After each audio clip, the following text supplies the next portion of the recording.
Selamat pagi anak-anak. Selamat pagi, Bu. Nah, sebelum kita memulai pembelajaran pada saat pagi hari ini, ada baiknya kita berdoa terlebih dahulu menurut agama dan kepercayaan kita masing-masing agar pembelajaran kita pada saat pagi hari ini diberikan kelancaran. Sebelum itu, mari kita berdoa. Doa dimulai. Doa selesai. Nah, sebelum kita memulai pembelajaran kita, Ibu akan memeriksa kehadiran kita terlebih dahulu. Yang pertama, Cindy. Hadir, Bu. Monica. Hadir, Bu. Renata. Hadir, Bu. Tiara. Hadir, Bu. Intan. Hadir, Bu. Baiklah, berarti hadir semua ya. Jadi, marilah kita bersyukur karena sampai pada saat pagi hari ini kita masih diberikan kesehatan dan panjang umur. Nah, sebelum itu Ibu ingin bertanya terlebih dahulu. Menurut kalian sama nggak atau berbeda nggak organ reproduksi pada wanita maupun pada laki-laki? Berbeda, Bu. Nah, jadi maka dari itu materi kita pada saat pagi hari ini tentang sistem reproduksi pada laki-laki dan perempuan. Sebelum itu, Ibu akan sampaikan terlebih dahulu tujuan pembelajaran kita pada saat pagi hari ini. Yang pertama yaitu peserta didik dapat menjelaskan dan mengetahui apa saja organ reproduksi pada laki-laki dan perempuan. Yang kedua yaitu peserta didik dapat mengetahui dan menjelaskan proses oogenesis dan spermatogenesis. Yang ketiga, peserta didik dapat menjelaskan bagaimana siklus menstruasi pada perempuan. Nah, sebelum kita memulai materi kita pada saat pagi hari ini, Ibu akan menayangkan sebuah video terlebih dahulu. Jadi kalian coba cermati dan amati dan tulis kesimpulan atau resume dari video tersebut. Human reproductive system. The human reproductive system includes the male reproductive system, which functions to produce and deposit sperm, and the female reproductive system, which functions to produce egg cells and to protect and nourish the fetus until birth. Human reproduction usually involves internal fertilization by sexual intercourse. In this process, male inserts his penis into female's vagina and ejaculates semen, which contain sperm. Male reproductive system. The human male reproductive system consists of a number of sex organs that are part of the human reproductive process. In the case of men, these sex organs are located outside the man's body around the pelvic region. Penis.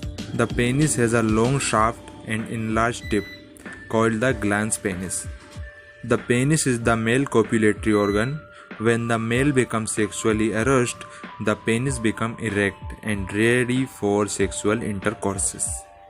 The male penis is made of two different tissues and soft spongy tissues. Testicles. The testes hang out the abdominal cavity of the male within the scrotum. They begin their development in the abdominal cavity, but they descend into the scrotal sac during the last 2 months of fetal development. This is required for the production of sperm because internal body temperature are too high to produce viable sperm. Epididymis. The epididymis is a whitish mass of tightly coiled tubes cupped against the testicles.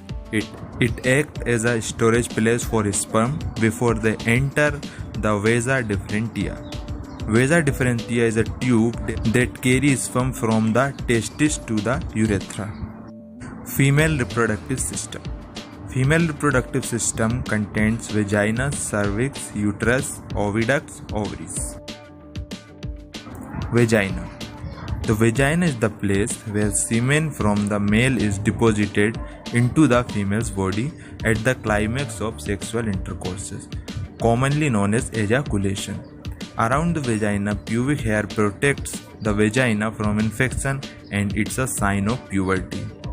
Cervix. The cervix is the lower narrow portion of the uterus where it joins with the top end of the vagina. It is cylindrical or conical in shape and protrudes through the upper anterior vaginal wall. Uterus. The uterus or womb is the major. Nah, sudah ditonton kan video yang Ibu tayangkan tadi? Jadi coba berikan tanggapan atau pendapat kalian mengenai video tersebut.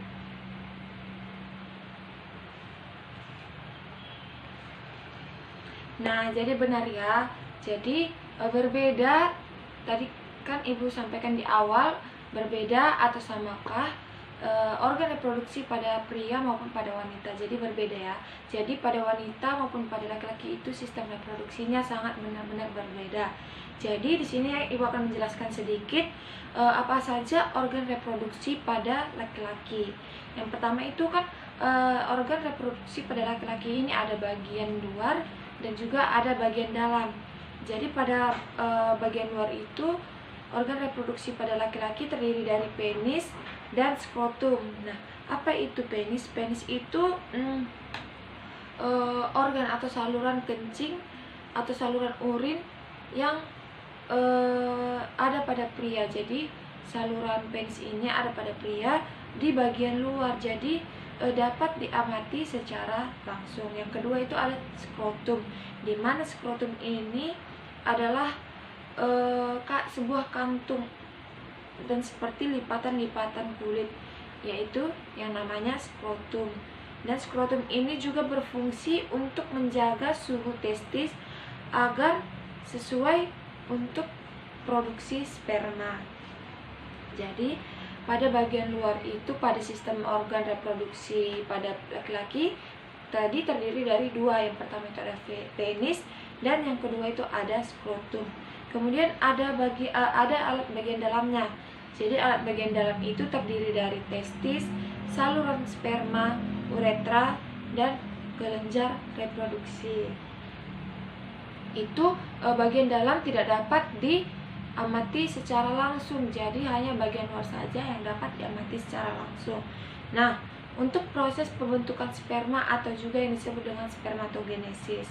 Jadi spermatogenesis itu adalah proses pembentukan sel sperma yang terjadi pada tubulus seminiferus. Jadi tubulus ini berasal dari kata tubula, artinya itu saluran, dan sedangkan seminiferus ini berasal dari kata semen, artinya sperma. Jadi tubulus seminiferus ini adalah saluran panjang yang berkelok-kelok dan proses pembentukan spermanya terjadi pada saluran tersebut. Jadi terjadinya proses tersebut secara bertahap.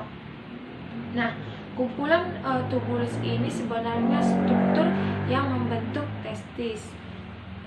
Jadi proses pembentukan sperma itu pada saluran terjadi secara bertahap tadi kan, yang diawali dari sel induk atau sperma atau spermatogenium yang bersifat diploid atau 2N. Selanjutnya sel spermatogenium ini mengalami pembelahan secara mitosis maupun meiosis dan mengalami diferensiasi atau perkembangan sehingga terbentuk sel sperma atau spermatozoa yang memiliki ekor. Jadi spermatozoa ini memiliki ekor, di mana sel sperma yang terbentuk bersifat haploid atau N. Nah, itu tadi pada sistem organ reproduksi laki-laki. Selanjutnya itu tentang alat reproduksi pada perempuan, di mana pada perempuan ini juga terdiri dari bagian dalam dan bagian luar, di mana alat kelamin luar ini terletak di luar, yang terdiri dari vulva, labium, dan saluran kelamin, di mana vulva adalah suatu celah paling luar dari alat kelamin wanita yang dibatasi sepasang bibir.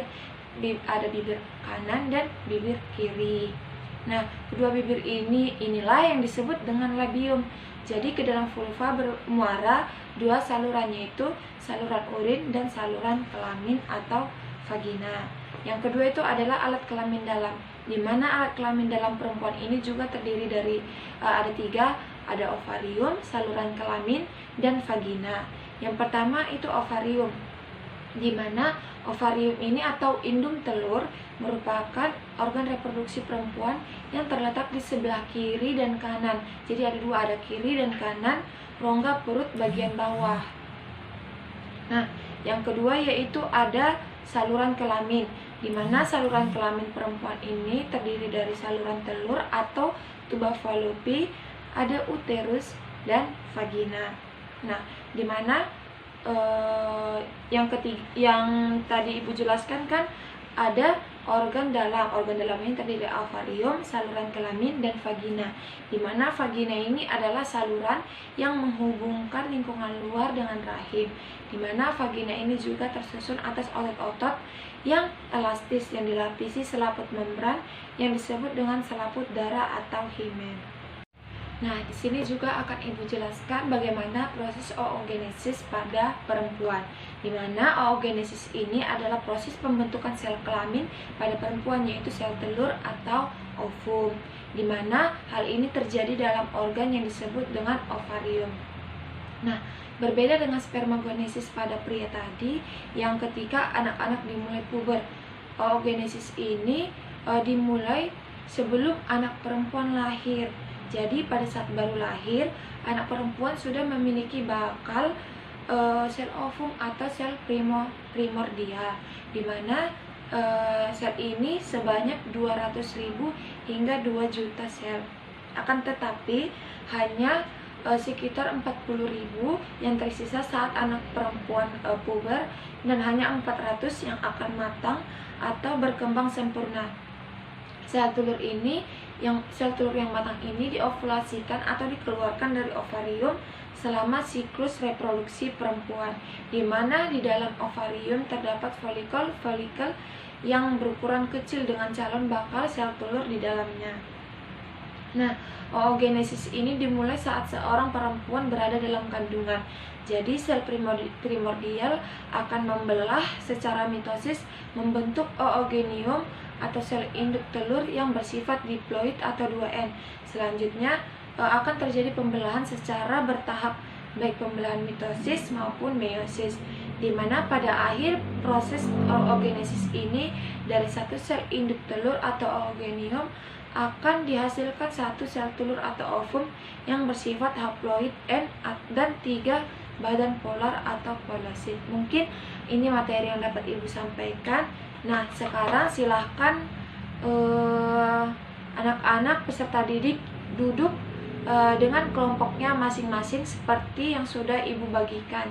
Nah, lalu Ibu sudah bagikan tadi LKPD pada masing-masing kelompok. Sebelum itu, jika ada yang ingin ditanyakan, silahkan.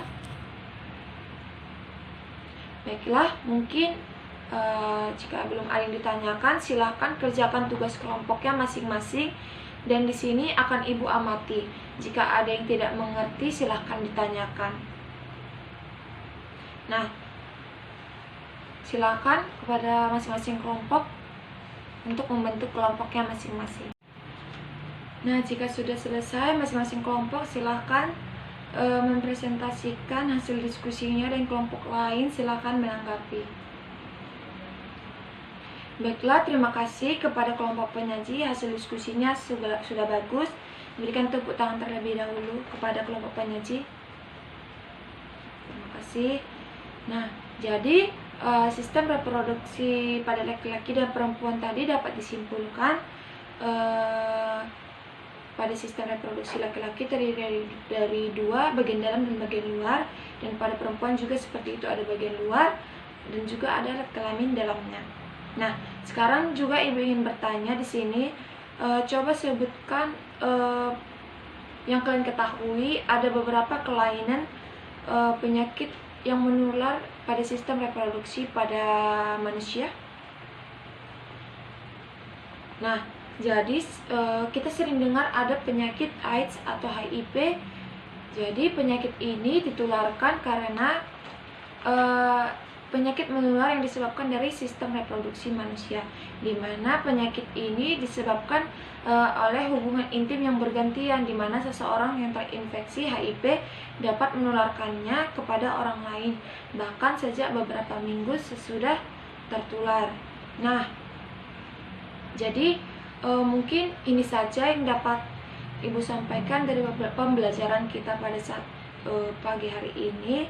Silahkan kepada anak-anak cari dan baca tentang sistem reproduksi pada manusia ini agar dapat mengetahui lebih dalam.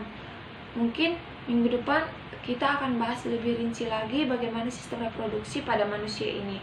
Terima kasih. Sebelumnya Ibu tutup dengan doa. Terlebih dahulu kita berdoa dan agama kepercayaan kita masing-masing. Doa dimulai.